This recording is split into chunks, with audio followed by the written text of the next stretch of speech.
Teorema: sean f una función integrable en el intervalo cerrado a, b y g otra función definida en el intervalo cerrado a, b. Una función tal que f de x es igual a g de x para todo x en el intervalo cerrado a, b, excepto en una cantidad finita de puntos en este intervalo. Vamos a demostrar que g es integrable y que la integral de f es igual a la integral de g. Muy bien, para comenzar supongamos que f de x es igual a g de x, excepto en un punto del intervalo cerrado a, b. Como f es integrable, sabemos que debe ser acotada. Entonces existe m mayor que 0, tal que el valor absoluto de f de x sea menor o igual que m para todo x en el intervalo cerrado a, b.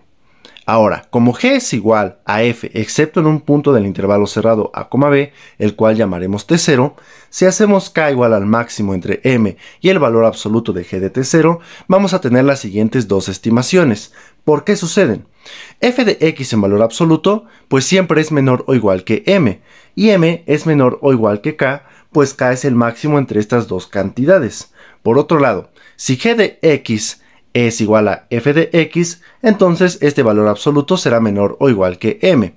Y si g de x es igual a g de t0 en valor absoluto, pues es menor o igual que k. Entonces sí es cierto que estas dos desigualdades se cumplen para todo x en el intervalo cerrado a, b.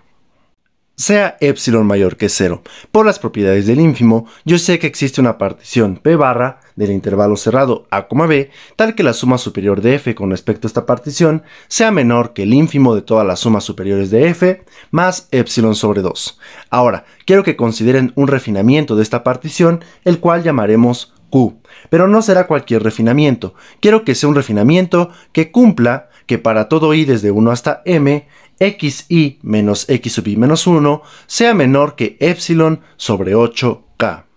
Para la partición q que acabamos de definir, ahora definimos a m mayúscula sub i como el supremo de los valores de f en este subintervalo generado, y m sub i barra será el supremo de los valores de la función g en este subintervalo generado por la partición q. Notemos que el punto t0 puede estar en a lo más dos subintervalos generados por la partición. T0 puede estar adentro de un subintervalo generado o puede ser que esté en dos al mismo tiempo. Eso sucederá si t0 es justamente el extremo derecho de un subintervalo generado y el extremo izquierdo del siguiente subintervalo generado. ¿De acuerdo? Entonces, notemos que en todos los demás subintervalos generados donde t0 no esté, pues f de x va a ser igual a g de x. En cualquier valor de esos subintervalos que no tengan a t0, pues las funciones f y g son iguales. Entonces, si t0 no está en un subintervalo generado, podemos afirmar que m mayúscula barra sub i menos m sub i mayúscula es igual a 0. Pues en estos intervalos las funciones son iguales, por tanto el supremo de los valores de f es igual al supremo de los valores de g, por tanto esta resta es igual a 0. Acuérdense de esto para el paso siguiente. Muy bien, ahora quiero que consideren la suma superior de g con respecto a la partición q menos la suma superior de f con respecto a la partición q. Eso es igual a la suma desde igual a 1 hasta m de la resta de estas cantidades por la resta de los extremos de cada subintervalo generado por la partición q. Ahora, acuérdense que la partición q era tal que estas restas siempre eran menor que epsilon sobre 8k. Por otro lado, dijimos que t0 puede estar en a lo más dos subintervalos generados por la partición, y en los subintervalos generados que no tengan a t0, sabemos que estas restas son iguales a 0. Por tanto, esta suma puede tener a lo más dos sumandos, uno por cada subintervalo generado que tenga a t0. Es por eso que decimos que esta suma es menor o igual que esta suma, suponiendo que t0 está en los respectivos subintervalos generados. Ahora, en este curso ya demostramos que esta resta es igual al supremo del valor absoluto de g de x menos f de x sobre este intervalo, y que esta resta es igual al supremo del valor absoluto de g de x menos f de x sobre este intervalo. Ahora, como para cada x este valor absoluto es menor o igual que esto por la desigualdad del triángulo, entonces este supremo debe ser menor o igual que este supremo. Lo mismo sucede de este lado que tenemos aquí. Ahora, recuerden que en el inicio de la prueba dijimos que g de x en valor absoluto siempre era menor que k, menor o igual que k, y que el valor absoluto de f de x también era menor o igual que k. Entonces esta suma siempre es menor que k más k, es decir, 2k. Por lo tanto, 2k es una cota superior para esta suma. Entonces el supremo de esta suma debe ser menor o igual que esa cota superior, que es 2k. Eso es lo que tenemos aquí. Y lo mismo sucede para este. Este supremo es menor o igual que 2k. Así obtenemos 4k por epsilon sobre 8k, lo cual es igual a epsilon sobre 2. Por tanto, lo que hemos demostrado es que esta resta es menor que epsilon sobre 2.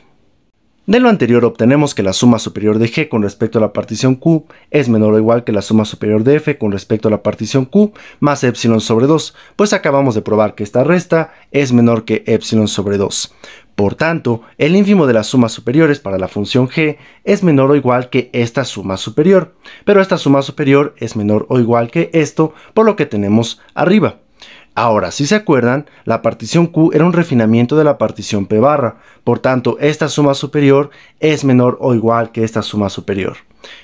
Pero esta suma superior fue declarada menor que el ínfimo de las sumas superiores de f más epsilon sobre 2. Así obtenemos que este ínfimo es menor que este ínfimo más epsilon. Pero como esto es cierto para todo epsilon, lo que obtenemos es que este ínfimo es menor o igual que este ínfimo. De forma similar, ustedes pueden probar que el supremo de las sumas inferiores de f es menor o igual que el supremo de las sumas inferiores de g. Entonces lo que hemos probado es que este supremo es menor que este supremo. Ahora, siempre este supremo es menor que este ínfimo. Y acabamos de probar que este ínfimo es menor que este ínfimo. Y si se acuerdan, f es una función integrable. Por tanto, este supremo y este ínfimo son iguales a la integral de f sobre el intervalo a, b. Por tanto, lo que obtenemos es que estas dos cosas están entre la integral de f y la integral de f. Por tanto, son iguales. Y si son iguales, estamos probando que g es integrable. Y además son iguales a esta cantidad. Así es que obtenemos que la integral desde a hasta b de f es igual a la integral desde a hasta b de g.